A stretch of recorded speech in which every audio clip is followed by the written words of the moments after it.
The massive alien ship hung in Earth's sky like a golden curse. It was bigger than any building humans had ever made, its surface gleaming with strange metals that seemed to shift and flow like liquid light. The ship had appeared 3 days ago without warning, sliding out of empty space as if reality itself had torn open to let it through. President Martinez stood at the window of the United Nations building, watching the alien vessel hover motionlessly above New York City. She had not slept in 72 hours. Neither had most of the world's leaders. They were all waiting for something to happen, and today something finally would. The alien ship began to descend. It moved slowly, gracefully like a feather falling through water. As it came lower, people in the streets below stopped and pointed. Some ran. Others just stood there, staring up at something that should not exist. Ambassador Vexithari stepped out of his transport craft onto the roof of the UN building. He was tall and thin, with skin that looked like it was made of polished silver. His clothes seemed to be alive, changing colors from blue to green to purple as he walked. 2 smaller aliens followed behind him, carrying a device that looked like a crystal wrapped in metal wires. "Greetings, primitive ones," Vexithari said. His voice came out in perfect English, though his mouth barely moved. "I am Ambassador Vexithari of the Zephyrian Galactic Empire. Your species has been chosen to join our great civilization." President Martinez tried to keep her voice steady. "Welcome to Earth, Ambassador. We are honored by your visit." The alien's clothes turned bright red for a moment. "This is not a social visit. This is a collection notice. Your world has been selected to pay tribute to the Empire." The human delegates looked at each other nervously. Dr. Sarah Chen, Earth's top scientist, stepped forward. "What kind of tribute?"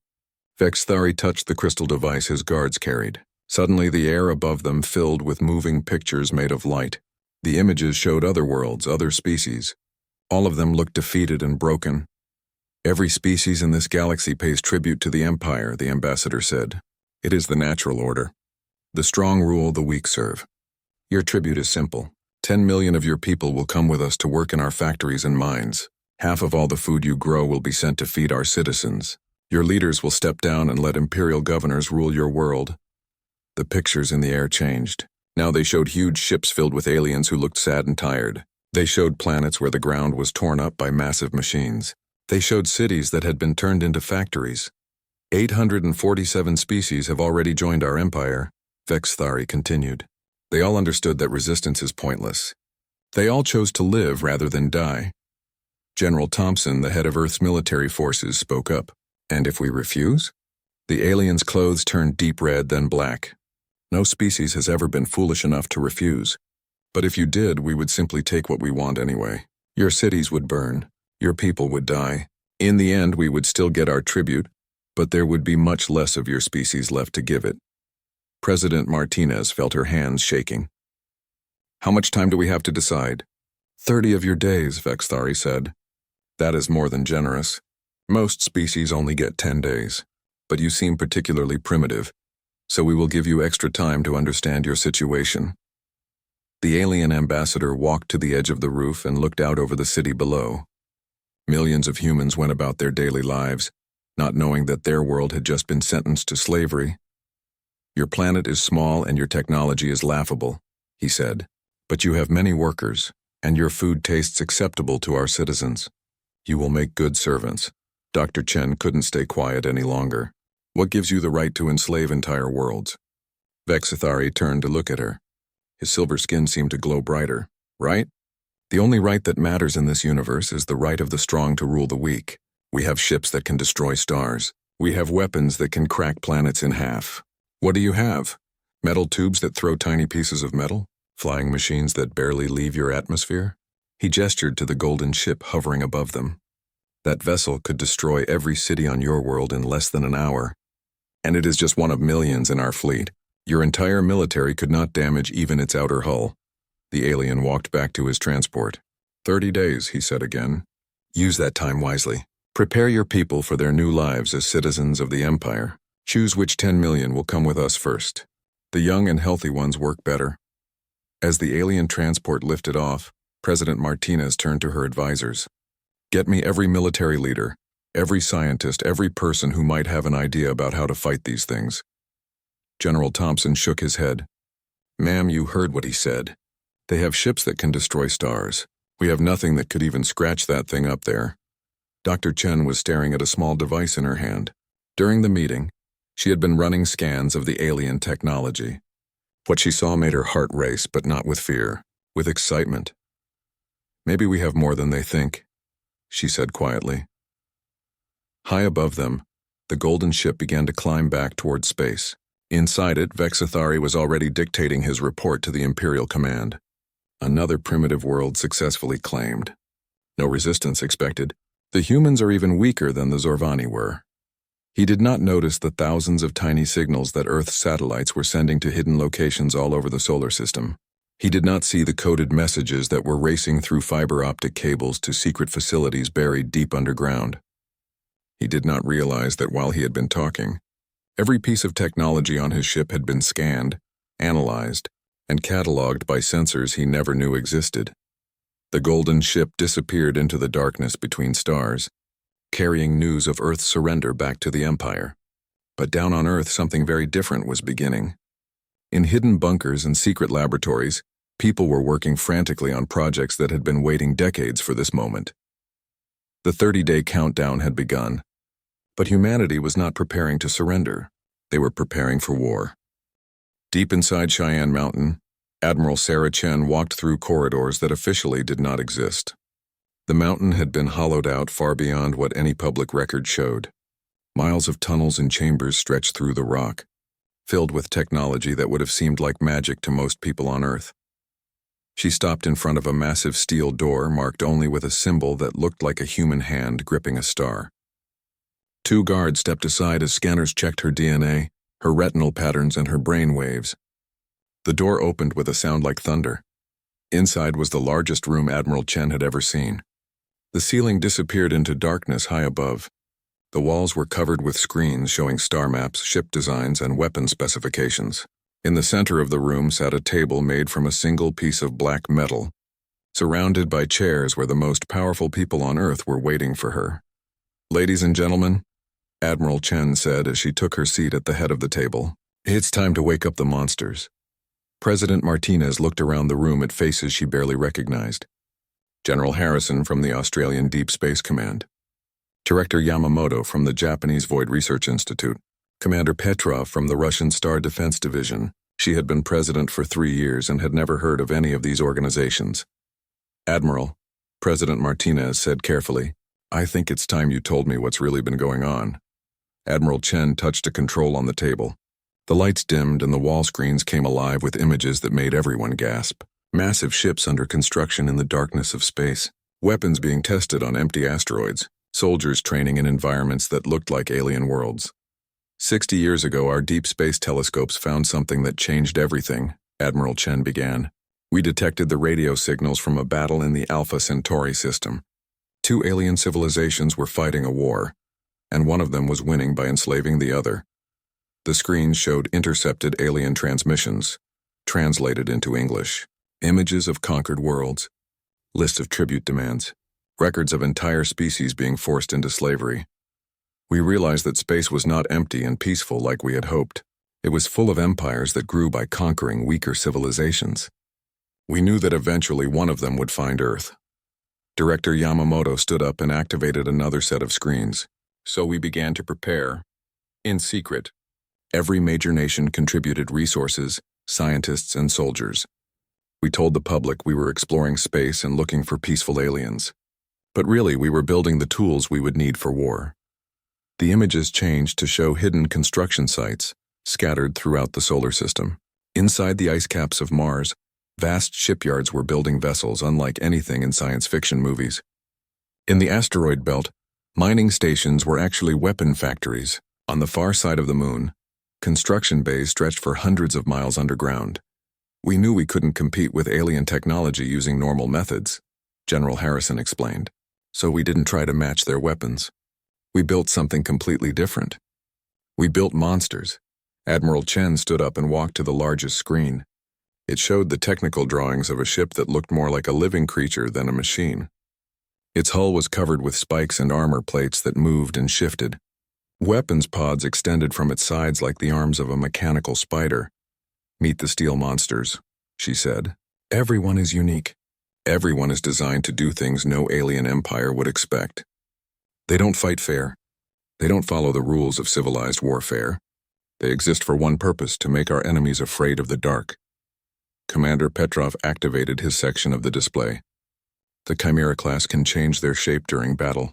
One moment they look like a cargo ship. The next moment they unfold into a weapons platform that can crack a moon. The Reaper class travel with clouds of autonomous hunter-killer drones. The Kraken class can split apart and attack from 6 directions at once. President Martinez stared at the designs in amazement and horror. How many ships do we have?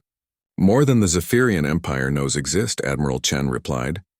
They think we're a primitive species that just figured out how to leave our own planet. They have no idea we've been building in secret for 60 years. The screens changed again, showing current status reports from across the solar system. Every hidden facility was coming online. Ships that had been waiting in the cold darkness were powering up their engines. Weapons that had never been tested were being loaded with ammunition that could punch through alien shields. The enemy gave us 30 days, Admiral Chen continued. We don't need 30 days. We've been ready for this moment for decades. The only question is whether we should wait for them to come back or whether we should go find them first. General Harrison smiled grimly. Our scouts have been tracking their ship since it left Earth. We know where their main fleet is gathering. We know how many ships they have. We know what kinds of weapons they carry. And? President Martinez asked. They have more ships than us, he admitted. But every one of their ships is designed to fight other civilized species. Species that follow the rules of war. Species that try to minimize casualties. Species that fight honorably. Admiral Chen walked back to her chair. Humanity has never been civilized when our survival is at stake. We've been perfecting the art of war for thousands of years. We know how to fight dirty. We know how to use fear as a weapon. And now we have the tools to do it on a galactic scale. She pressed a button on the table. Across the solar system, signals went out to every hidden base, every secret shipyard, every concealed weapons platform. The responses came back within minutes. All green lights. Protocol Omega is now active, Admiral Chen announced. All steel monsters are to report to battle stations. All support vessels are to move to defensive positions around Earth. All civilian populations are to be evacuated to the underground shelters we've been building for the past 20 years. President Martinez felt overwhelmed. You built shelters for 8 billion people? Director Yamamoto nodded. Actually, we built them for 12 billion people. We were planning ahead. The room filled with the sound of acknowledgement signals as commanders across the solar system confirmed their orders. Outside, the night sky began to change as objects that had looked like asteroids and space debris revealed their true nature. How long before our fleet is ready? President Martinez asked. Admiral Chen looked at her watch. About 6 hours. The Zephyrians think they have 30 days to prepare for our surrender. Instead, they have 6 hours to prepare for the worst mistake they ever made. On the main screen, a new image appeared. It was the view from a hidden camera on one of the steel monsters as it unfolded from its disguise as a small asteroid. The ship stretched and grew until it was 15 kilometers long, bristling with weapons that had no names in any human language. That's the Terran Vengeance, Admiral Chen said with pride. She's been waiting out there for 40 years, disguised as a rock. Tomorrow she's going to remind the galaxy why you should never threaten Earth. The meeting continued for 3 more hours as final preparations were made. When it was over, President Martinez stood at the window of her temporary command post, looking up at the stars. Somewhere out there, an alien empire was celebrating their latest conquest. They had no idea that humanity was coming for them. And when the steel monsters arrived, the galaxy would learn a new kind of fear. Captain Marcus Webb stood on the bridge of the steel monster Thermopylae and watched space come alive around him. For 27 years, his ship had been hiding in the shadow of a small asteroid, looking like nothing more than a chunk of space rock. Now, as Protocol Omega activated, the Thermopylae was waking up. The transformation began slowly. First, the outer hull started to shift. Pieces of fake rock fell away to reveal dark metal underneath. Then weapons ports opened like mechanical flowers blooming in the darkness. Finally, the ship's true shape emerged. A predator built for one purpose: to hunt and destroy anything that threatened Earth. Captain, his weapons officer called out. All systems are coming online. Railguns are charged, missile tubes are loaded, and the hunter-killer drones are ready for deployment.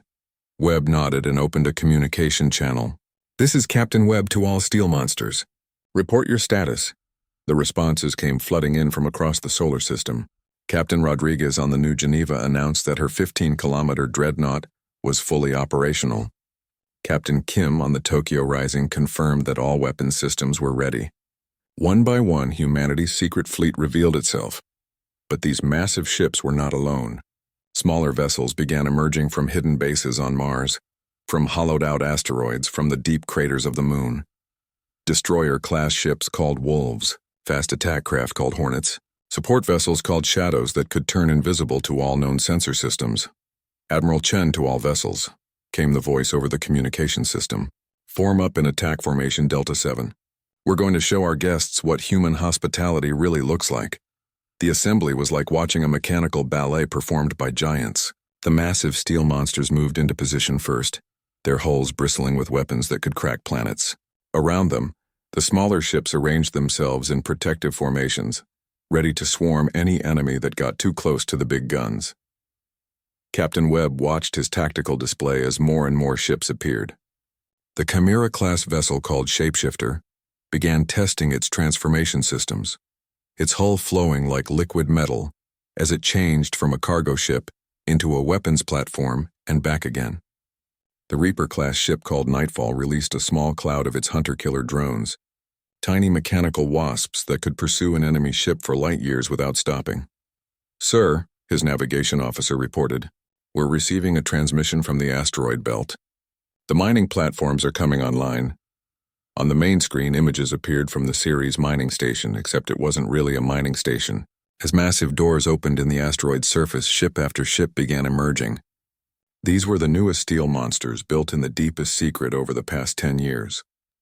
The Kraken-class vessel called Leviathan was the first to emerge. It looked like 6 different ships had been welded together in a chaotic tangle of metal and weapons. That was exactly what it was designed to look like. In battle, the Leviathan could split apart into 6 separate vessels, each one capable of independent action, each one armed with weapons that could destroy a city. Behind the Leviathan came ships that had no names in any human military manual. The engineers had simply called them the Weird Ones, experimental vessels built to test new weapons and new ways of fighting.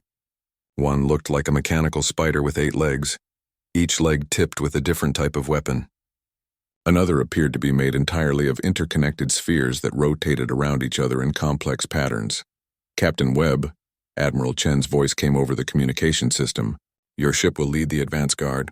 Take the Thermopylae and 12 destroyer-class vessels. I want you to make contact with the enemy tribute fleet before they reach Earth's orbital space." Webb smiled grimly. "Understood, Admiral. It will be our pleasure to welcome them to the neighborhood." As the human armada continued to assemble, something unprecedented was happening on Earth. For the first time in human history, every nation on the planet was working together toward a single goal. The underground shelters that had been built in secret over the past 20 years were opening their doors. Families were gathering their most precious belongings and moving to safety deep beneath the surface. But there was no panic. The public had been prepared for this moment through decades of subtle conditioning. Movies, books, and TV shows had all contained the same message. When aliens come to conquer Earth, humanity will fight back. When the real announcement came, people nodded and did what they had been unconsciously preparing to do for years. In the hidden command center beneath Cheyenne Mountain, President Martinez watched the deployment on dozens of screens. "How many ships do we have in total?" Admiral Chen consulted her tactical display. 237 major combat vessels, 853 support ships, and approximately 15,000 small fighters and drones. Plus the orbital defense platforms we've hidden around Earth, Mars, and Jupiter. Will it be enough? Against any normal space navy? Yes, but the Zephyrians aren't normal. They've been conquering galaxies for thousands of years. They have experience we don't have. President Martinez looked worried. Then how can we win? Admiral Chen smiled coldly. Because they've been fighting civilized wars against civilized species. They're used to enemies who follow rules, who try to minimize casualties, who fight with honor. They have never faced an enemy like humanity. On the main screen, the image changed to show the steel monster called Terran Vengeance. The massive ship was finally revealing its true form after 40 years of disguise. Weapon systems that had never been seen before extended from its hull. Energy collectors that could drain power from an enemy ship. Gravity manipulators that could crush a vessel without ever firing a shot. Psychological warfare systems that could broadcast images and sounds designed to drive enemy crews insane with fear. Every steel monster was built with one principle in mind, Admiral Chen explained. We don't fight to win battles. We fight to make sure our enemies never want to fight us again. We fight to make them afraid of the dark, afraid of empty space, afraid of every shadow that might hide one of our ships. The communication system crackled with reports from across the solar system. The moon-based shipyards were launching the last of their hidden vessels. The Mars facilities were powering up weapons that had been disguised as terraforming equipment. Even the space stations that tourists visited had revealed hidden gun turrets and missile launchers. Captain Webb, Admiral Chen's voice came through the speakers. You are cleared for departure. Show them what monsters look like. The Thermopylae and its escort ships began moving toward the edge of the solar system, their engines burning like tiny stars. Behind them, the rest of humanity's armada took up defensive positions around Earth. They looked like a mechanical reef of predators waiting for prey to swim too close. In the depths of space, sensors detected the approaching Zephyrian tribute fleet. 12 golden ships, each one beautiful and elegant, each one carrying weapons that could sterilize a planet. They moved in perfect formation, confident in their superiority, certain of their victory. They had no idea that humanity's steel monsters were waiting for them. Captain Webb opened a channel to his crew. Ladies and gentlemen, we've been training for this moment for decades. Our parents built these ships. Our children are depending on us to use them well. Today we teach the galaxy that Earth is not a world to be conquered. Today, we show them that humanity does not kneel. The steel monster Thermopylae picked up speed, racing toward a meeting that would change the balance of power in the galaxy forever. Admiral Zethmore stood on the bridge of the tribute fleet's flagship, watching the blue world grow larger on his viewing screen. Earth looked so peaceful from space with its white clouds and brown continents. It was hard to believe that such a primitive world could support 10 billion sentient beings. Admiral, his tactical officer reported, we are receiving a transmission from the human homeworld. Put it through, Zethmore said lazily.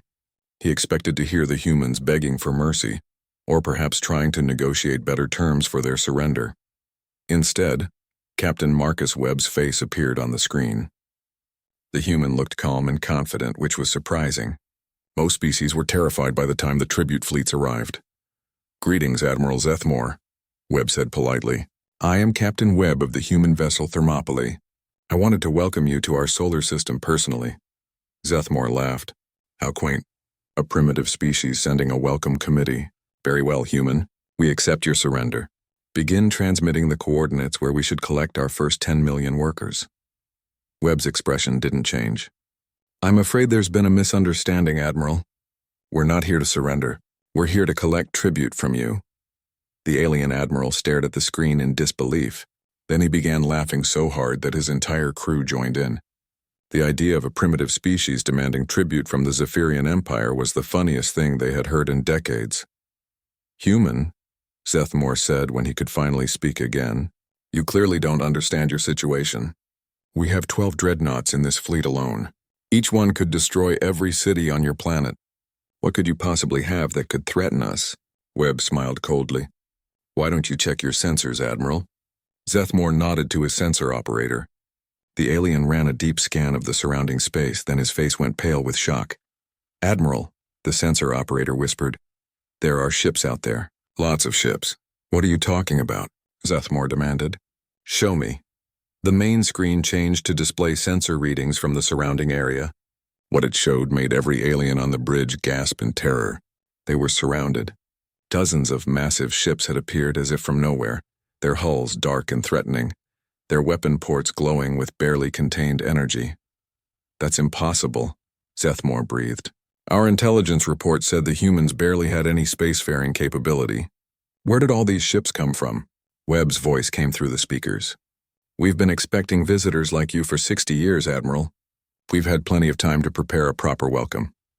The steel monster Thermopylae revealed itself first, dropping its camouflage to show its true form.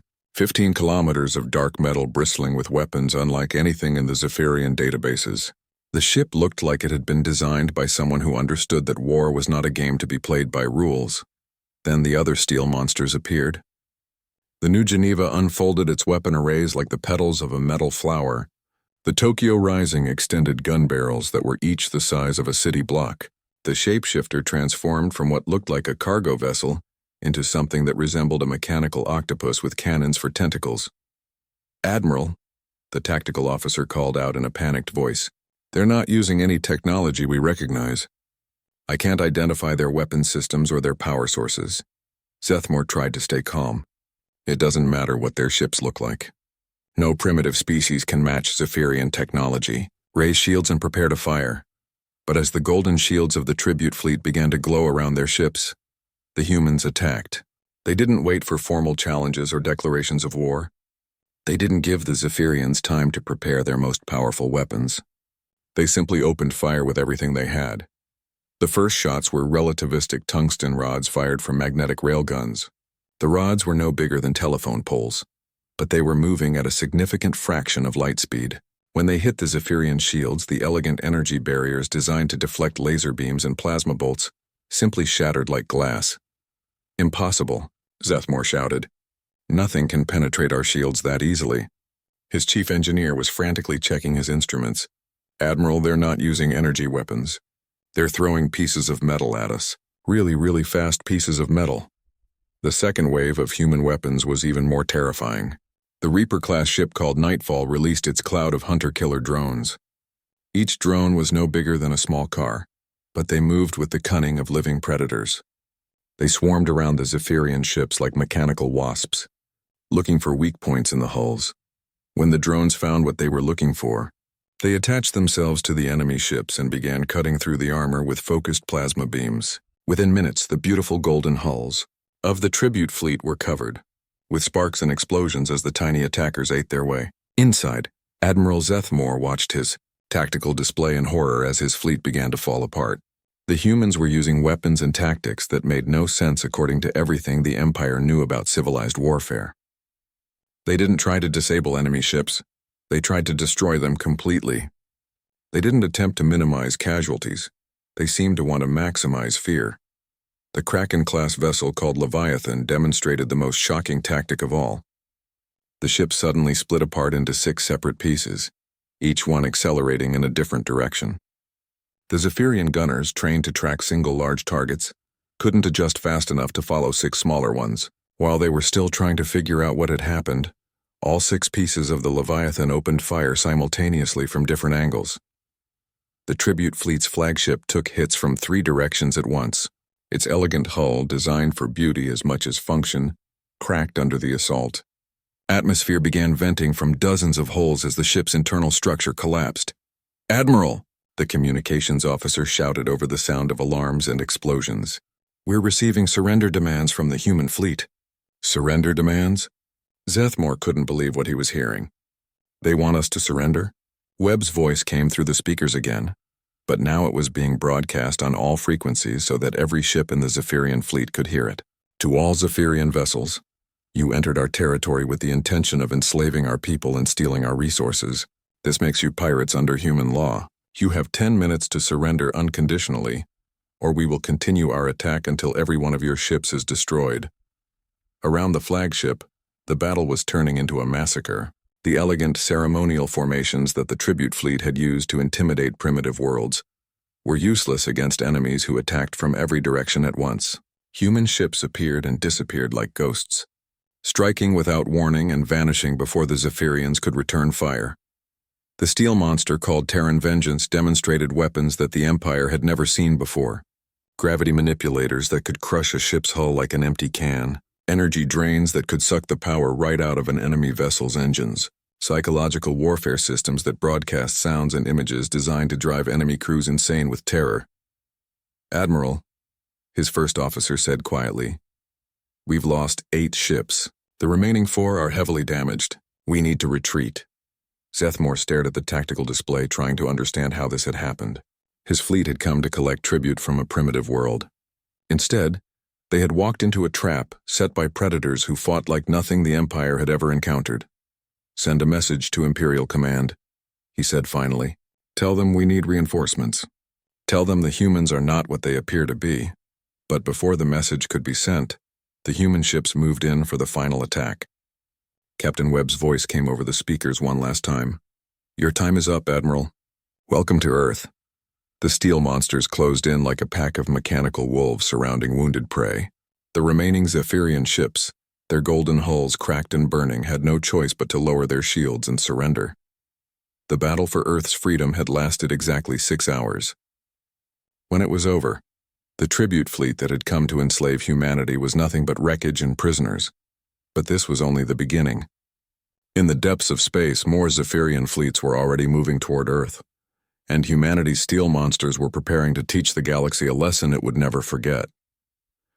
3 months after the Battle of Sol, Admiral Sarah Chen stood on the bridge of what had once been the Zephyrian Empire's greatest flagship. The massive golden vessel had been renamed Human Defiance, and its elegant corridors now echoed with the footsteps of human marines and the voices of freed alien slaves. Through the ship's viewing ports, Chen could see the Zephyrian homeworld burning in the distance. Not literally burning. Humanity was not in the business of destroying entire planets. But the Empire's capital city was dark, its government buildings empty, its slave markets closed forever. "Admiral," Captain Rodriguez called from her position at the communication station, "we're receiving surrender transmissions from the last 3 Imperial strongholds. The Zephyrian resistance is officially over." Chen nodded slowly.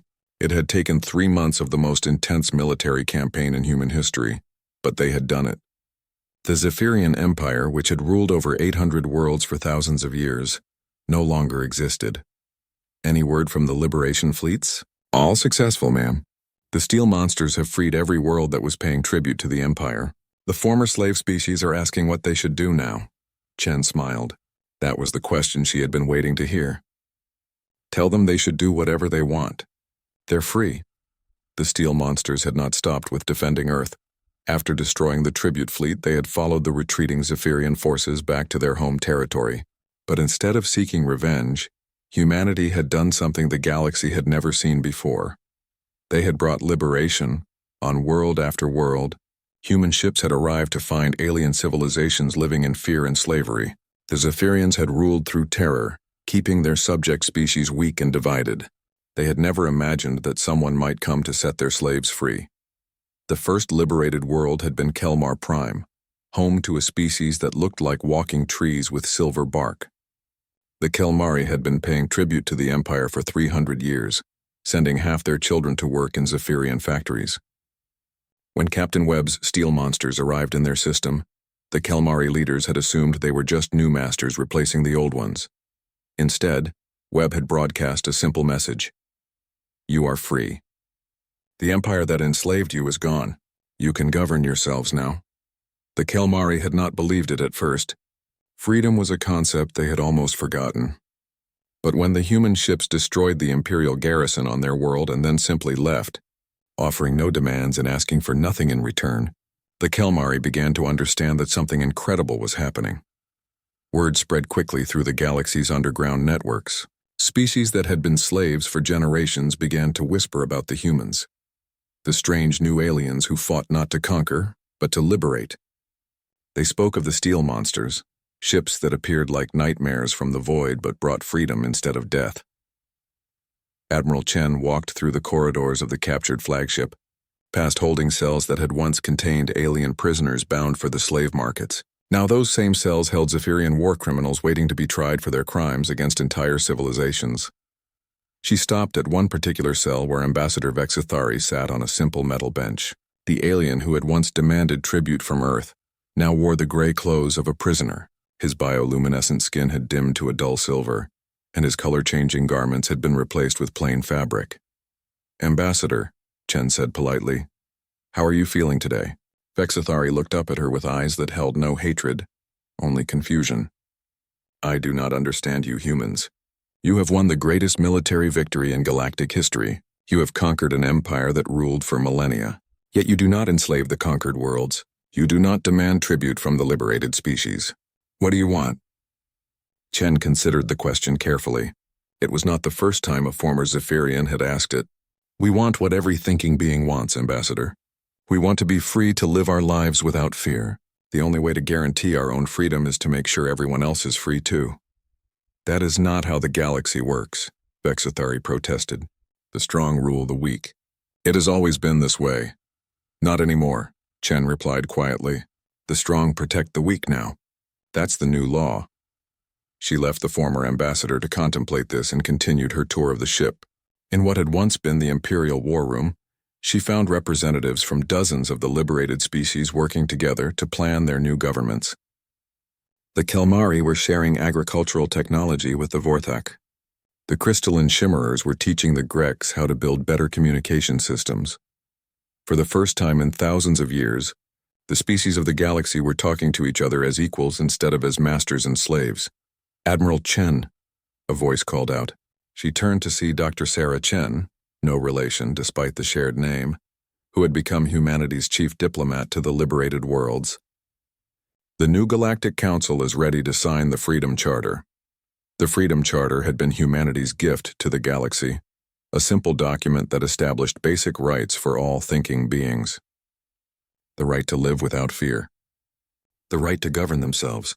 The right to defend themselves against anyone who would enslave them, and most importantly, the right to ask for help from their neighbors. Chen walked into the main conference room where representatives from 847 different species were gathered. They came in every shape and size imaginable. Some looked like humans, others like animals from Earth's jungles, still others like living crystals or clouds of sentient gas. But they all had one thing in common. They were free. Before we sign this document, Chen addressed the assembled aliens. I want to make sure you understand what it means. This charter does not make Earth the ruler of the galaxy. It makes every world responsible for protecting every other world. If any species tries to rebuild an empire based on slavery and conquest, all the others will unite to stop them. A representative of the Vorthak, a species that looked like purple octopi with golden eyes, raised several tentacles. What about punishment for the Zephyrians? They enslaved our worlds for centuries. They destroyed our cultures. They killed billions of our people. Chen had expected this question. Justice, yes. Revenge, no. The Zephyrian war criminals will be tried and punished according to galactic law, but the ordinary Zephyrian citizens will be given the same freedom as everyone else. They will have the chance to build a better society, one that doesn't depend on enslaving others. Another representative spoke up. This one was from the Grecs, a species that communicated through color changes in their skin. How do we know the humans won't become the new empire? You have the most powerful fleet in the galaxy now. Chen smiled at this, the question she had hoped someone would ask. Because we're going home. Most of our steel monsters are already on their way back to Earth. We're keeping a few patrol fleets out here to help with security, but only until you can build your own defenses. Humanity doesn't want to rule the galaxy. We just want to make sure it stays free. The signing ceremony took 6 hours, as each species added their mark to the Freedom Charter in their own traditional way. Some signed with special inks, others with energy patterns, still others with complex mathematical equations that served as their signatures. When it was done, Chen found herself standing alone on the observation deck, looking out at the stars. Captain Webb joined her, carrying 2 cups of coffee from Earth. So what happens now? He asked. Chen took a sip of the coffee and smiled. It was the first Earth coffee she had tasted in 3 months. Now we go home and get back to our normal lives.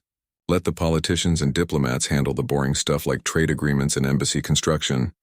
And if someone else tries to build a new empire, Chen's expression hardened slightly. Then they'll learn the same lesson the Zephyrians learned. The steel monsters will be watching. And we'll make sure they remember why slavery is a bad idea. They stood in comfortable silence for a while, watching the stars. Somewhere out there on 847 different worlds, former slaves were learning how to be free. Children who had been born in captivity were growing up in societies where they could choose their own destinies. Do you think it will last? Webb asked. Chen finished her coffee and set down the cup. Freedom always lasts as long as someone is willing to fight for it. And humanity will always be willing to fight for it. As if summoned by her words, a small fleet of human ships appeared on the horizon, heading back toward Earth. The steel monsters were coming home, their job done. Behind them, they left a galaxy that would never be the same. The age of galactic empires was over. The age of freedom had begun, and in the depths of space, a few remaining steel monsters continued their eternal patrol, making sure that it stayed that way. In the end, the Zephyrian Empire had made one critical error. They had demanded tribute from humanity. Instead, humanity had paid them back with something far more valuable than gold or slaves or food. They had paid them back with justice,